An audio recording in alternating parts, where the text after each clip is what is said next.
Health. Just a few years ago, we viewers quite actively observed a curious trend of anti-capitalist cinema, which pleased someone, not me personally. In general, this trend is never new. One way or another, some anti-capitalist tropes can be noticed here and there, but finally, at least at the moment, this genre has been formed quite recently. Movies and TV series, hyping hard and collecting armfuls of awards, came out one after another. Somewhere, big business flirting with politics, crushing everything in its path, was criticized. Somewhere, individual personalities, born of capitalism, are sufficiently scumbag to cunningly take away someone else's property. Someone drove through the entire system at once. Successful or not special, more talented or less, accurate and with satire, or head-on and with undisguised malice. There were a lot of films. Now the UFCO trend has already subsided. Such films began to be released less often. Of the latter, there seemed to be only the menu and the triangle of sadness, by the way, not bad. There were also the second to get knives. Correct me in the comments if I'm wrong, in general. But it seems to me that now more entertaining light themes have begun to come to the fore in the cinema again, which cannot but please. I like to have fun. And I'm sure you like to have fun too. Moreover, we all just need to have fun from time to time. Nevertheless, in those years when the anti-capitalist theme was still on the hype, among all this stuffy shit, one extremely non-trivial and rather curious thriller film came out, which under other circumstances, either simply could not have been born, or would not have received enough publicity to be able to hear at least someone. And as you probably already understood, now I'm talking about the Spanish film platform, 2000 of the 19th year of birth.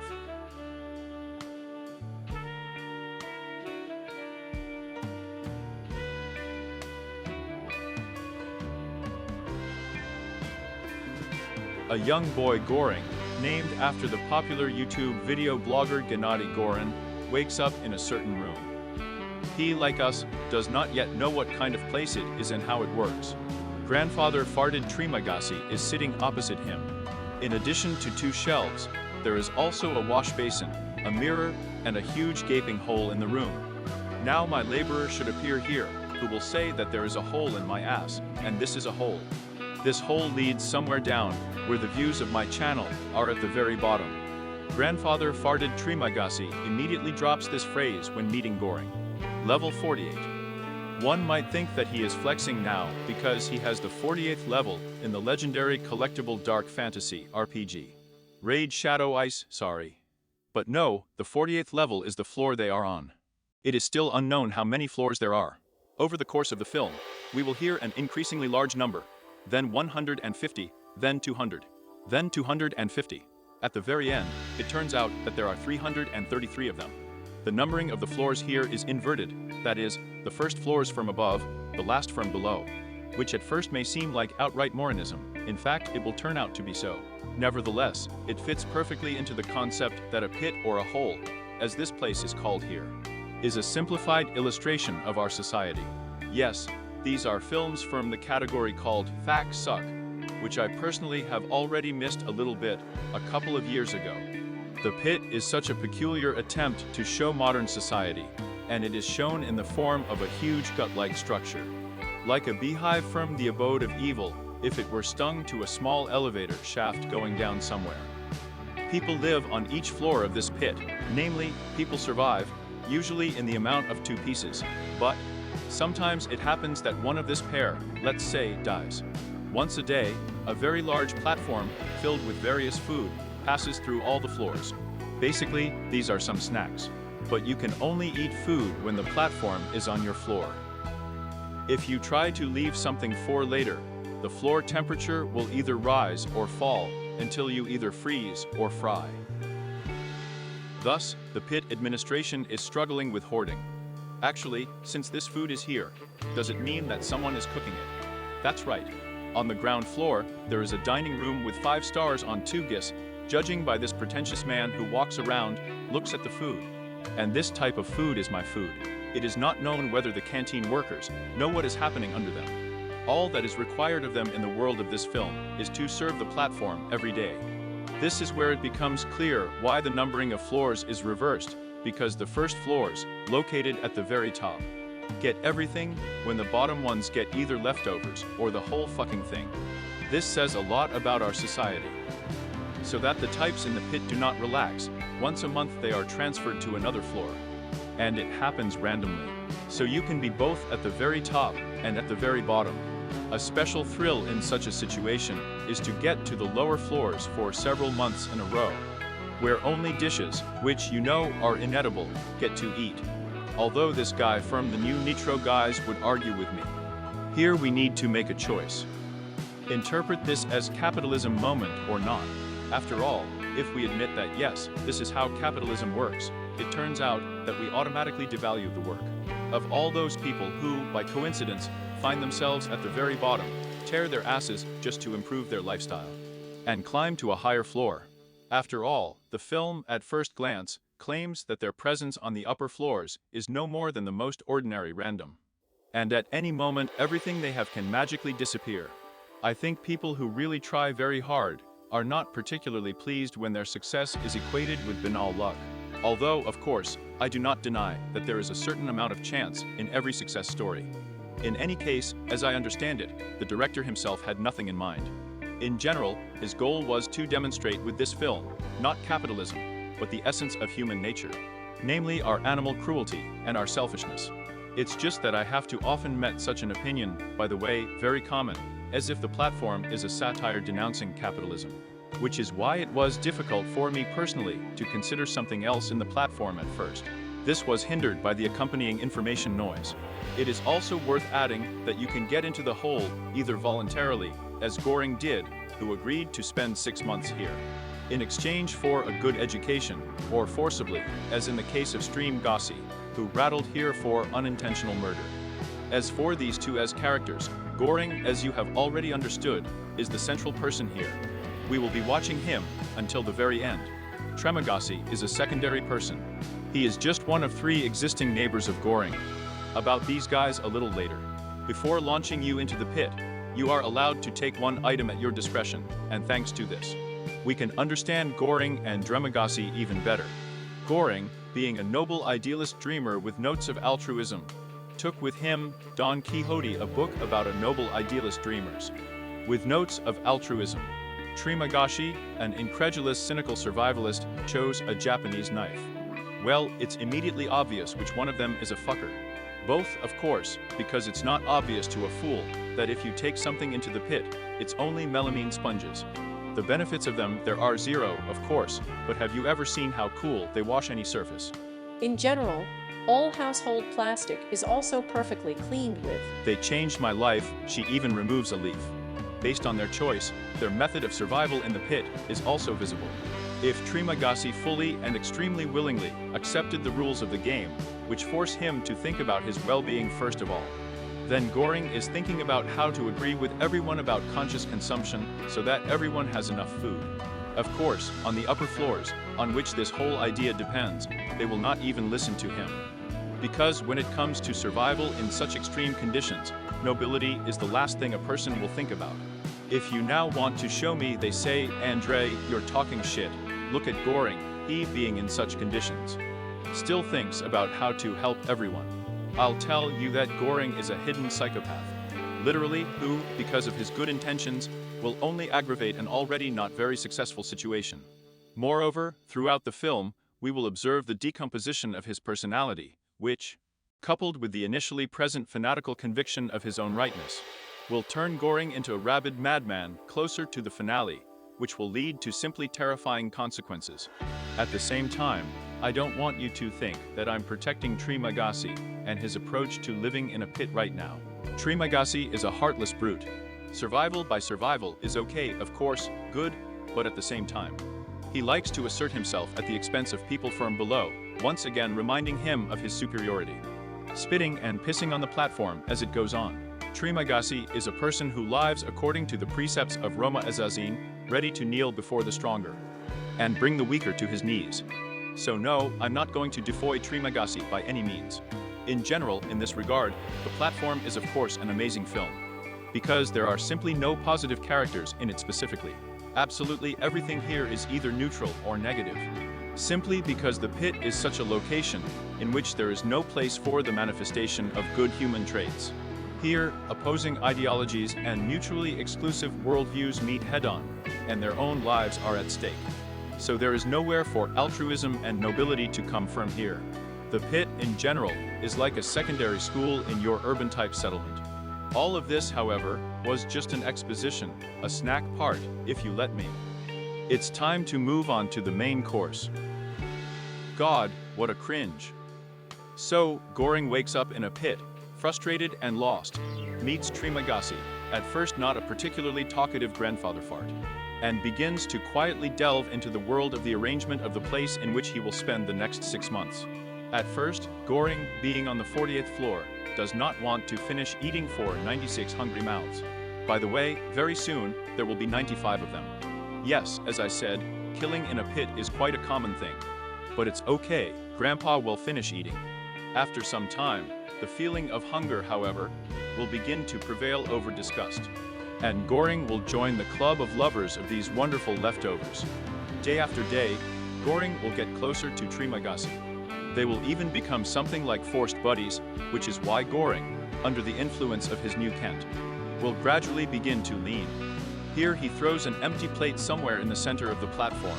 Here he leans on the platform with his foot, perhaps into someone's plate of pasta in the Navy. But he pukes from overeating. Not a particularly beautiful behavior for such a noble character as Gorenko, don't you think? One day, we will be introduced to another character, a woman named Mihara, who is looking for her son. Every month, she travels around the pit on this platform, looking for him. It is not yet known whether she gave birth here, or came to the pit with her son. Of course, since she is a woman, even in such a curious place, she periodically encounters not particularly respectful attitude from men. As we learn about Trimagas, she is sexually assaulted from time to time.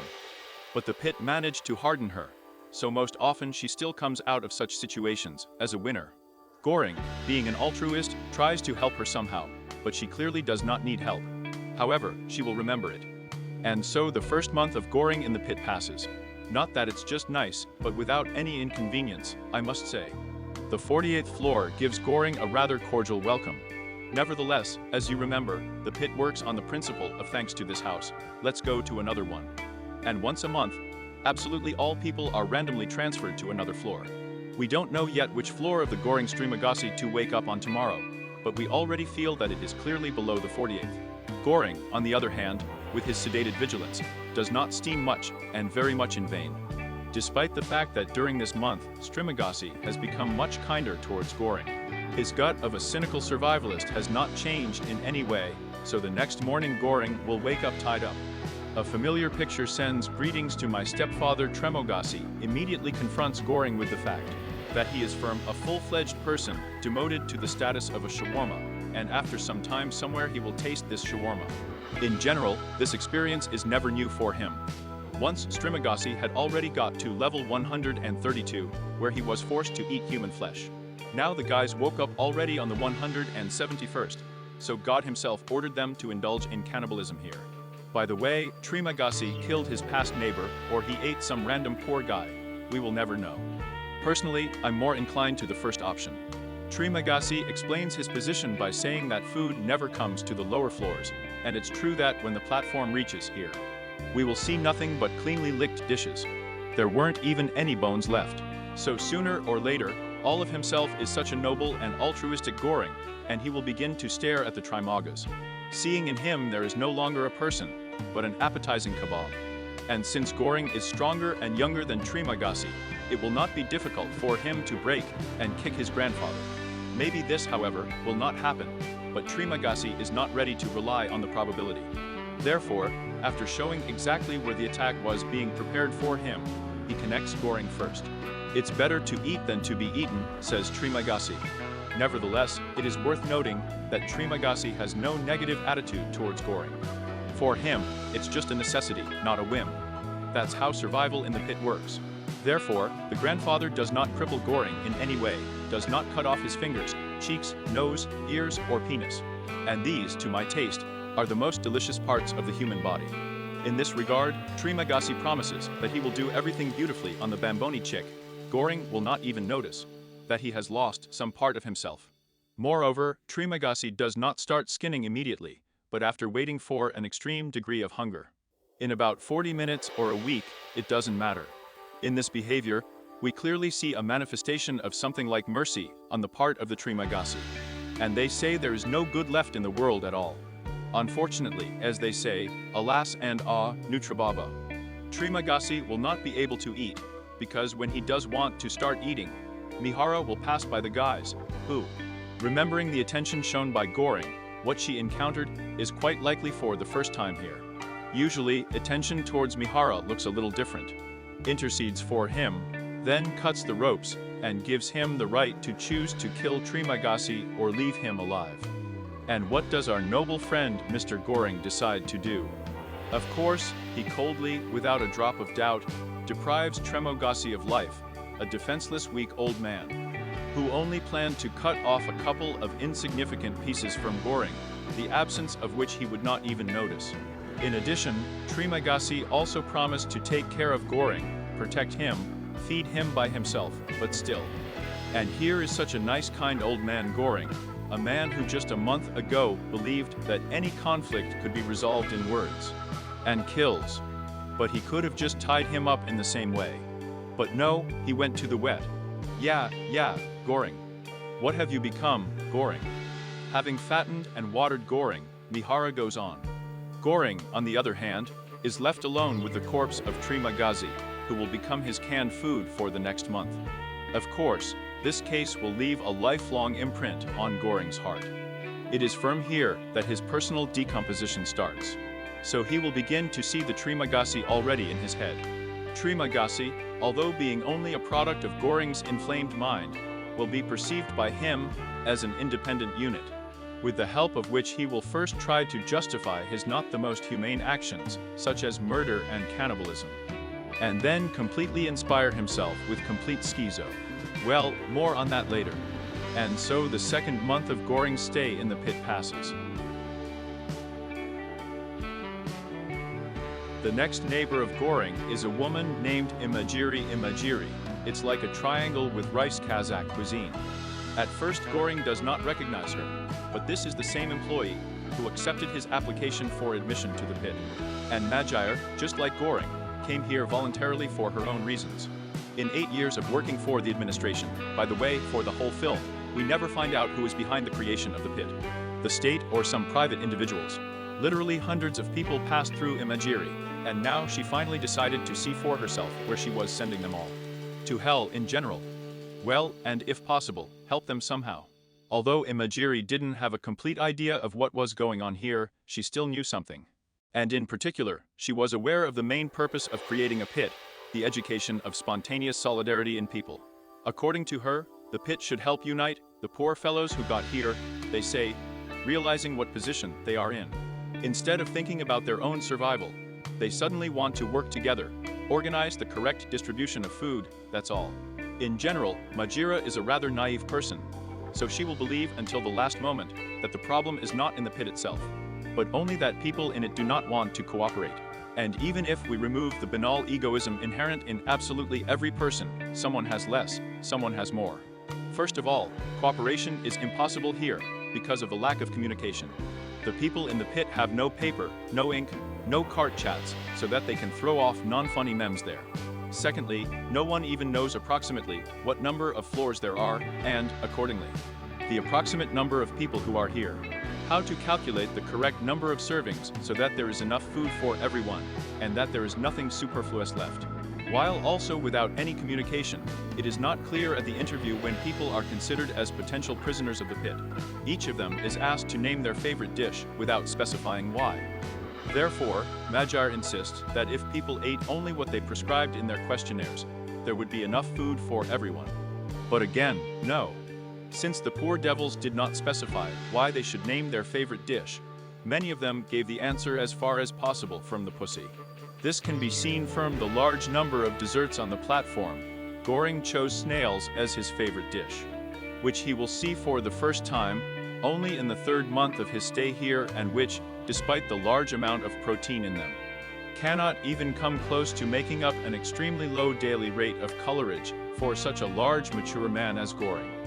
In this case, it's scary to imagine what to do to a fool who chose cake as his favorite dish. It's diabetes, it's fallen teeth, it's terrible. Therefore, point and mojiri are as untenable.